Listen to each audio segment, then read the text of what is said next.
welcome to Bad Marriages in the Bible. Hey everyone, welcome back. I'm Kate. I'm Sean. And together we run Dandelion Ministries, where we use creative expression to share the grace of Jesus Christ in your place of need. We do that using art and music, doing retreats and creative outreaches in neighborhoods like yours with churches like maybe you go to, or hopefully helping a church reach out in a creative way, so that you might be blessed. And we also do this podcast where we have been walking through the Bible and all of its many bad marriages, which are just regular people in their time doing regular things in their time, which expose the fact that we all have broken love. And from inside of what's inside of our hearts, we do things. It's not outside in, it's inside out. And we have now found ourselves all the way in the New Testament in Jesus's famous Sermon on the Mount, where he will underscore that problem, that it is from what's inside the heart that our sin comes out. So you don't get better by stopping the bad language you have. You use bad language because you are a sinner inside. That's right. So this sermon is quite intense. You cannot read it and just say, "Oh, Jesus is so wise. He's such a good teacher." It is very confrontational because, to use a quote from Top Gun 2, otherwise known as Maverick, there's an amazing scene at the end where, and I won't spoil it for you, but one of the lines is, "This is your savior speaking." That's right. And it's a great scene.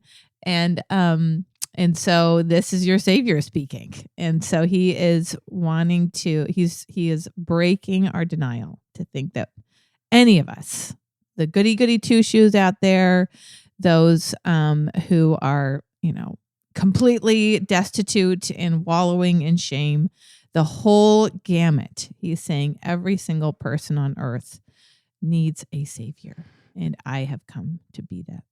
Yes, that is true. So it's the classic way of shorthand saying this is root to fruit. If you have a bad root for a plant, then the fruit is going to be bad too. So that is a botanical image for you that Jesus himself uses, and that's the end of our botanical knowledge. We have black thumbs. we kill anything that is plant based. We're that candle comes into our house. Candle people. Yeah, we've been able to keep our children and our cats alive. So what else do you want? I mean, don't give us plants. But I keep hoping they'll become plant people. Like maybe one of them would be and grow plants. But we have plant friends. People that are plant friends. I know. Yeah. I don't know. That's never been an aspiration for our children from my point of view. Yet another expectation I have for them that they're not fulfilling. I'm just joking. Right. Well, the thing I was going to say was, when you say the bad language, it's coming from your bad heart. It's, if you ever watched A Christmas Story where she makes him put soap in his mouth because he uses the word fudge, which is not the word fudge, which is hilarious. One of the most funny parts of that movie. And that whole idea, we're going to wash your mouth out with soap, doesn't work because, what it does, just a real quick review, the law is a restrictive thing. It prevents you from being as bad as you possibly could be in terms of it controls some of your outward manifestations of your sin.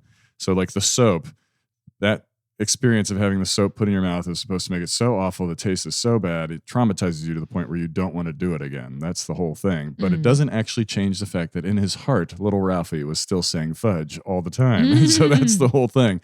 So the only thing that can change that problem, in which you might say, well, that's not really that big of a deal. That's what we think. That's what we always do. We're always like, well, it's just my internal world. And it's like, oh, so as long as I'm not doing it outward to other people, it doesn't matter. And that doesn't make any sense when you think of yourself as a whole person and you consider the fact that God actually has created you completely from the inside out, and that the spiritual, the emotional is just as important as the outward physical action. And so that is what Jesus is saying. He's elevating this. He's showing us that he is actually concerned with you and what true goodness is. He wants to actually make you truly free, because those things aren't free. We think that's freedom. What's usually what we label as freedom is our disobedience, is our ability to say no to things. That's not freedom. That's just you acting out in your bondage, Like, tell me that that's what is happening when your kid has a temper tantrum, when you're just trying to get them to eat their green beans, or you're just trying to ask them to clean up their room and they sit down on the floor and start screaming. Is that a picture of freedom? That is not freedom. It is actually somebody who is stuck and doesn't know what's best for them. And so anyway, Jesus is coming and exposing the heart problem. And his Sermon on the Mount is, as Kate said, it is heart surgery. He is your Savior who has come to perform heart surgery on you. I think we said that last episode. And he's diagnosing the sin in all of us. And so last week we talked about, you might think, well, at least I haven't murdered anybody. At least I'm not, like the people on the news. Stalin. Yeah. We'll pick somebody who's been dead for a while so we don't offend anyone. There you go. At least I'm not like that guy. And he has so elevated it because he wants to be with us and wants to be close to us, like a husband and wife relationship, like a father-child relationship, like a shepherd-sheep, which are apparently very close, very loving. Yes. Notoriously loving. And all of the metaphors in the Bible, all of those sources of love find their source in him. And so he's like, this is a problem for us. Right. And so, you may have said, oh, I'm not a murderer, but he's like, but you are on a heart level. And he'll get into erased people. Yeah. Yeah. Because he's saying, I've come to fulfill that for you. Mm-hmm. That's what he's just finished saying. We talked about last week. I've come to be that. I've come to be that for you so that when I take you through a sense of conviction, which will happen as you read this, it's because I'm giving you something far, far better. Yeah. You may think it's freedom to, not to just look at whoever you want all the time, but I'm telling you, it's going to enslave you. And he's like, I've come to give you, to satisfy those sexual desires and with peace and forgiveness, and to connect you on a deep level with friends, possibly, a spouse, if that's part of your calling.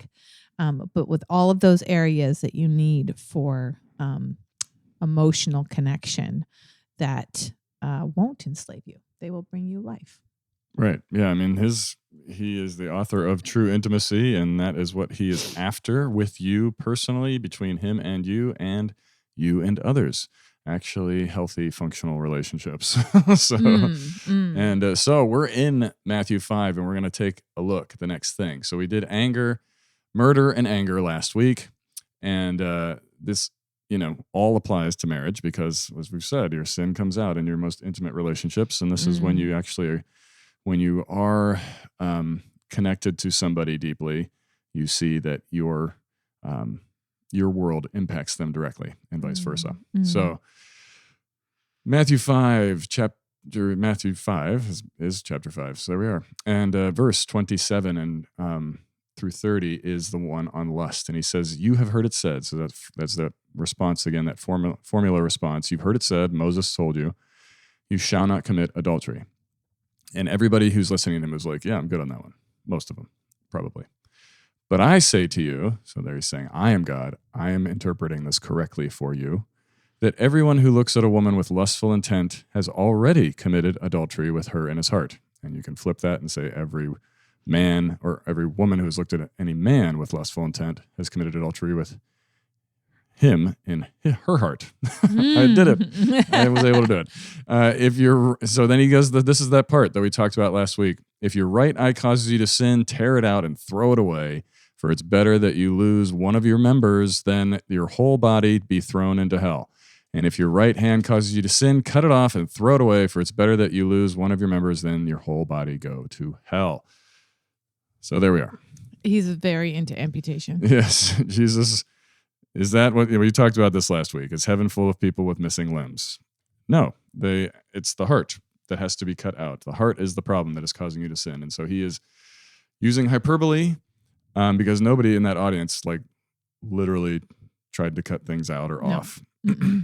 But they understood. He is saying, wow, this is that serious. It's that serious. It's better to actually lose a part of your body than to go into hell with your whole body. So, but the real focus here is on our lustful hearts. And this is a thing that all of us have dealt with at some point or another. And it's a huge problem in our culture today. If you just watched the Grammys the other night, we were watching it with our kids, everybody, this year was actually pretty tame. We were saying that last year, everybody was in their underwear. And it was just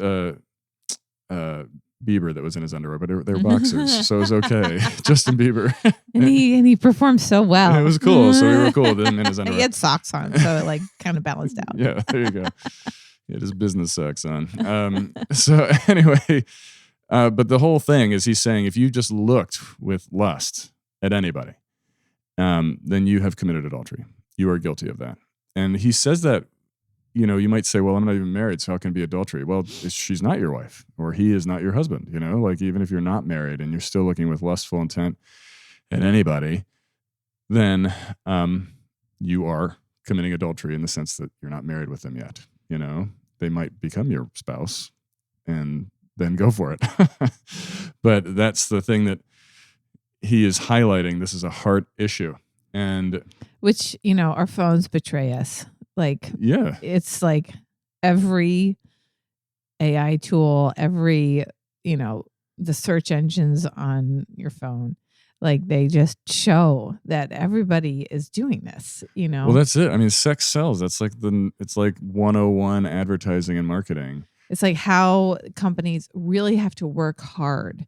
How do we help make it so that people cannot use this exclusively for pornography? For pornography. That's the first thing that happened. You have to work really hard to prevent that. Yeah, I mean, it happened. It's AI. It was the first thing. A bunch of the companies were proud of themselves because they were like, well, we're not using it for sex yet. And now they all are. That was literally for a minute.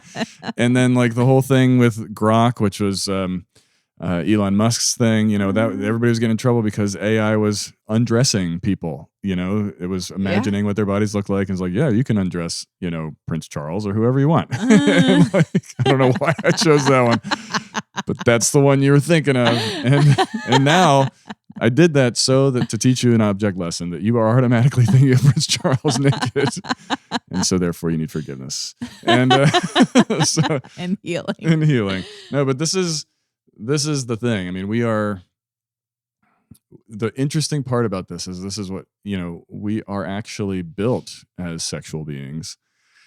Not exclusively, that's not what we're all about, but we are built for intimacy and for physical intimacy. And this is an example of how that has been bent and broken by our sin, is that as one of our mentors in the 12-step rooms used to say, he's like, I qualify for everything. I qualify for every room. Every 12-step group. Which is what they say, every 12-step group. And he was like, before I got into recovery, I was wanting to either axe murder 50% of the population and have sex with the other 50%. He was like, that was me, summed up. And that's the thing, is if you ever watched Wayne's World, it's one of the jokes, really funny, when Garth, and this is important for all of you who are young and don't know what Wayne's World is, it is very important to my generation. It's so true. We have moments of educating our kids. We'll be like, you need to see this scene from this Saturday Night Live or this. It's it is a cultural heartbeat of the 90s was Wayne's World. But that's the jokes that Garth is sitting there having a conversation with somebody at the bar, like a normal conversation, and he compulsively, when a woman walks by, he goes swing, and he moves his hips towards them because he's just every woman that walks by, and he breaks conversation. He's sitting there, he's like, I had to go get my car wash today, swing. I had to go do this today, swing, swing, swing. It's just showing. It's their way of showing this is what's going on in our brains. And that is real. And the girls are like, yeah, I made him swing. I want to. Yeah, and the girls want They're to swing trying too. Girls are doing that all the time too. I mean, that's sexual liberation. Congratulations. We're all so free. And but the reality is that that's the thing. On a heart level, we're saying I want to be as intimate with this person as a husband and a wife are supposed to be. And that is something that is a law in Scripture that God has said that is actually reserved for marriage in his world. And he created the world. And this is so sexual intercourse is something that he says belongs and is safest and is right in marriage. Outside of that, it creates all sorts of problems, which we've talked about when we did Song of Solomon and other things in the Old Testament. Yeah, it's meant to be a fruit of being loved and loving in your most vulnerable places.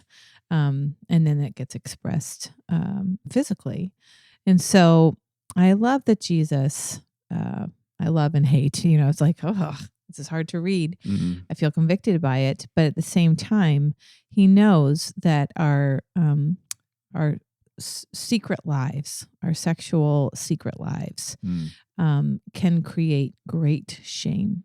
Yeah. And he is going right after the things that make all of us the most ashamed, and saying, I see it and I know it and I love you in that. I have something better for you. I have fulfilled that. I forgive you. I'm not coming to condemn you. When he brings it into light, it's because he is going to do a better work in you of forgiveness, and then leading you in some new desires to get that need met in a way that's going to connect you with him as the source of healing, and also with others on a way that you are deeply craving. Possibly with a spouse, but there's so many ways or if you're meant to not be married, if that's not in your, not something you desire deeply, then with profound friendships, with meaningful, work and service and things that you feel fully alive, and have that emotional intimacy that everybody needs. Yeah. It's true. It is in the right place, it is a wonderful thing. It is a gift, as you say, and it is a fruit. And it's real for all of us. I mean, some of us, this is another example of where we get stuck before we even have a choice in the matter. I remember when I was 8, I want to say I was in 2nd grade, when I went over to a friend's house and he showed me his dad's Playboys, and it was like I was exposed to pornography like before I even knew what the heck was going on there. I didn't have the talk or anything like that, and it was one of those things that just like took hold. It wasn't something where I was compulsively looking at porn all the time, but it became a pattern of kind of struggling with when I was stressed or trying to cope with stuff. That was an easy way to get a dopamine hit as a teenager, and we kind of say it's normal and all of that. It is normal to have all these sexual urges and everything, but it's the thing that's not normal is we don't have a culture where we know how to talk about this, where kids feel safe to talk with their parents, to understand what's going on with them. And for me, my life example was that I had to figure it all out on my own. It was just like I was getting exposed to things. I had friends who were talking about it, who had dads who were, had porn on their computers and all that stuff. And I was getting exposed to that stuff and didn't know how to navigate any of it. And like you said, it was shame that kept me in a place of total fear and secrecy about it. And it wasn't until we got married that came out, and that pattern of kind of, I was helped by a friend who described it as binging and purging, which, it's probably more specific to Christians, because the world today says there's nothing at all wrong with porn, except for the fact that there actually is a lot of neuroscience and psychology that's come out now that's showing that a brain raised on pornography is actually seriously hurt and has the similar kind of lack of function as a heroin addict. And it will make it very hard to have that in real life. Yeah, and it makes you believe. Yeah, it makes you believe fiction. Pornography is all acting, And And so it becomes a self-perpetuating cycle where you want that intimacy, so then you get it through fantasy and, enacting it yourself, with yourself, and yeah, then masturbation. Yeah, you but then that moves you farther away from actual connection right. with a real It human. isolates you. Yeah, Yeah. and that is that sick hamster wheel that Satan keeps you on with. This is what we call freedom. This is sexual freedom, but it's not.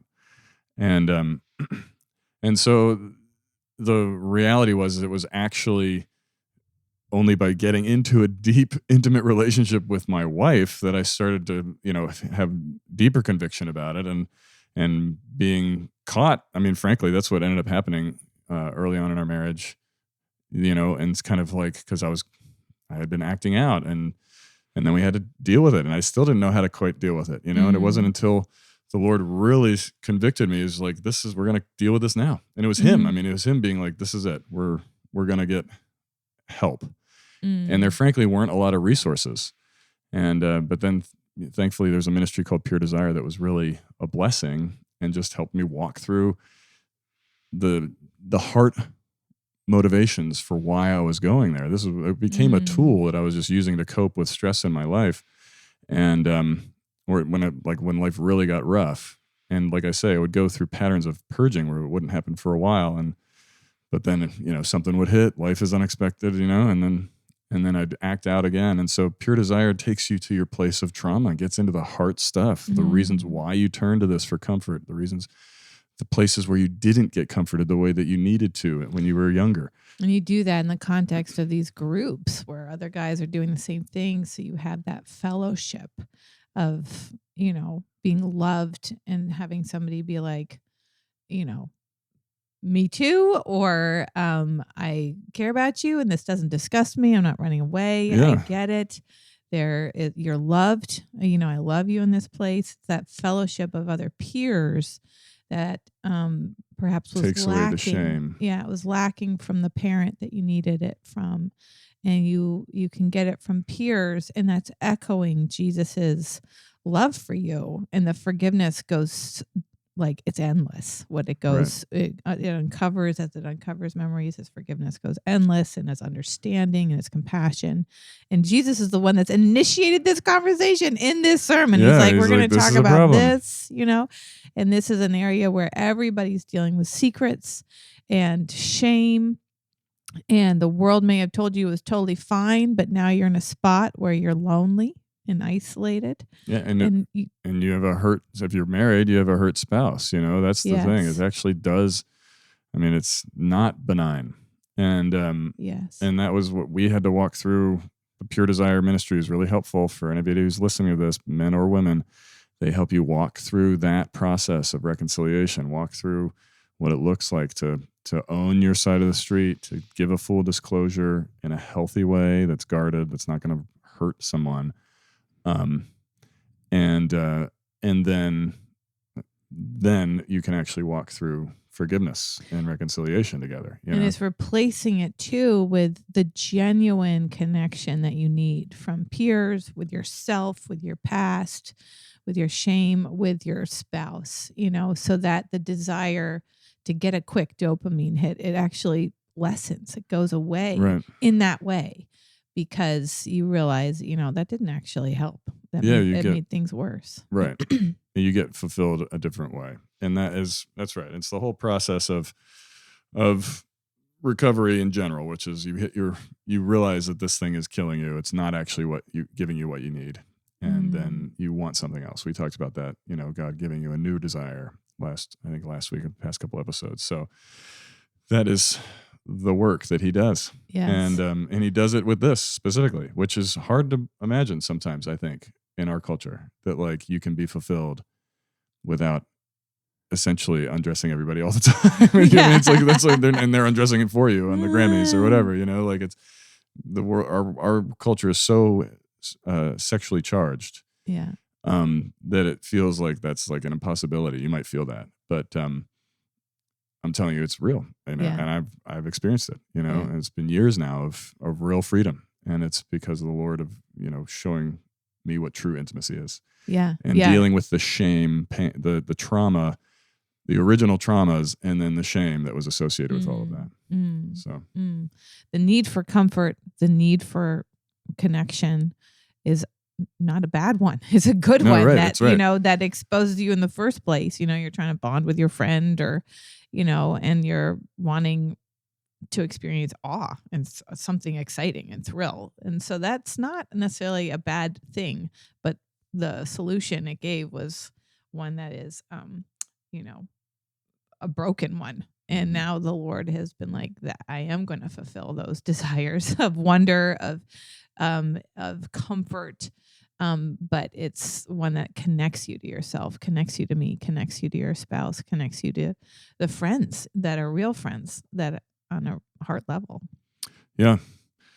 Yeah. And the one last thing I want to say about that too is just, you know, parents, you can't fault them often. They're working with broken material themselves. Like how this is a generational issue in terms of our inability to talk about sex. And the church has been very unhelpful with it, frankly, which we've talked about too, is the church makes us feel like, you know, sex is one of the original sins or whatever. And like you don't talk about it all. Versus a gift from God. Yeah, really. you don't talk about it all until you get married. And then it's like, now you're supposed to both be amazing people at sex, you know, even though we've never spoken about it. And now it's too late. Everybody's got their secret patterns. And everybody's got stuff they've been doing to try to work their way through this. And so anyway, that's just to say that this is it is something where we have been ill-equipped, you know, and culturally we're not good at it. We're either, you know, the full-on pornography endorsers, kind of like sex is just go for it, you know.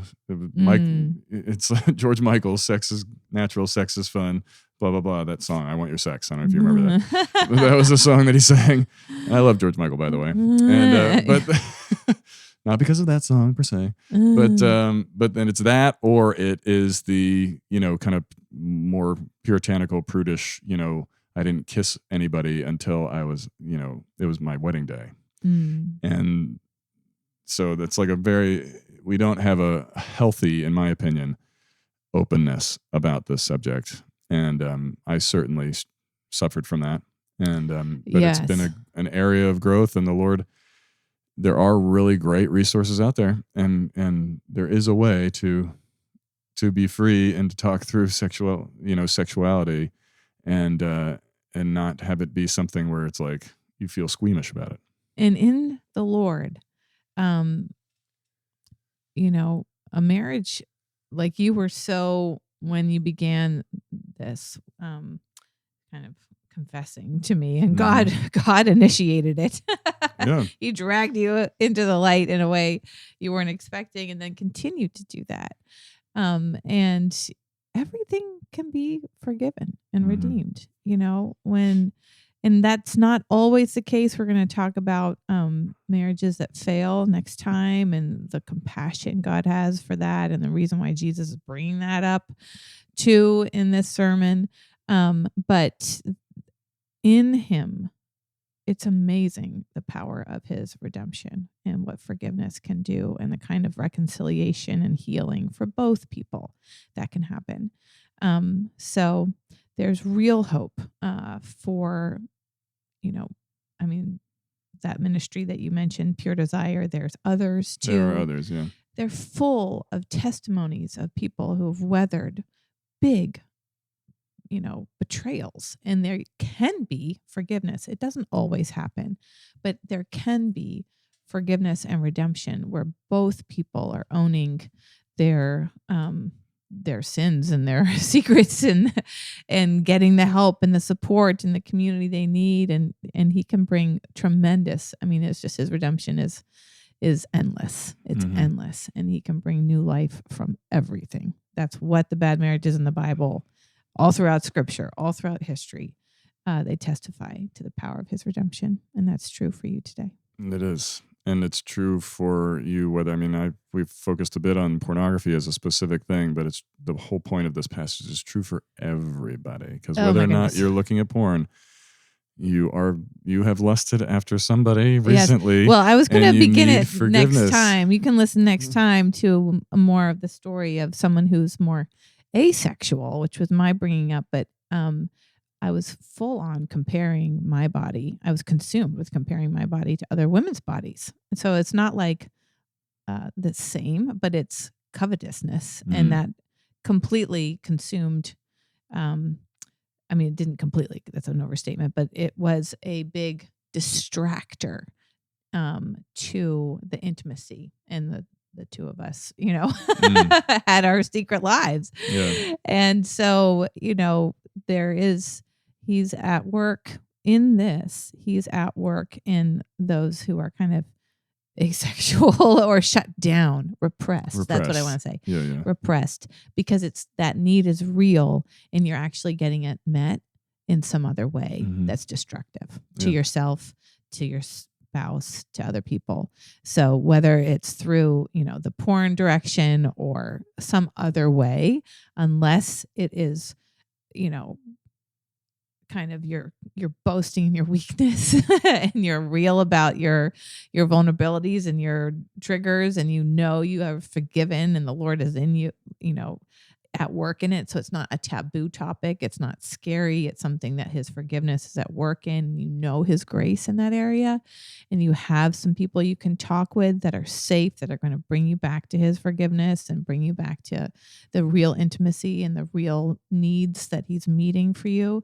Then, there are many ways you can sort of stray from that path. And Absolutely. The more kind of honest you are about them, then the less they have their power. And the more useful you are to help your kids, or your, support your spouse, or maybe some friends that are going through it, because you're like, I know that. And it actually hurts more than it helps. And there's a better way. And I know the one who can bring it to you. That's right. Yeah. It's anything you turn to that instead of intimacy with the people that you're supposed to be intimate with, it's like it's something else. You're like, oh, I'm going to go do that instead. Right. So that can be a lot of different things, but so this is, the Lord is saying, I actually want to address this because I really want you to be free in your sexuality here. That's right. In a place where it's really beautiful. So, and that is something that is possible. And we just want to encourage you in that. So, as always, you can reach out to us if this has triggered anything in you, or you're like, I don't know, I need some extra help here, or I would love to get some more resources on it. You can always reach out. My email is in the show notes, and it's confidential, and you don't have to worry about it. And we will send you the stuff that we have. That's right. And if it's getting triggered, it's because Jesus has made this part of his sermon hitting a part of you, and he will complete the healing that he's beginning. That's right. He's not surprised. This is the point of this sermon. He's like, oh, look, I know what's going on. I know what's going on in your hearts. I've got something better. Yeah. Well, thank you for your time. Thank you for listening today.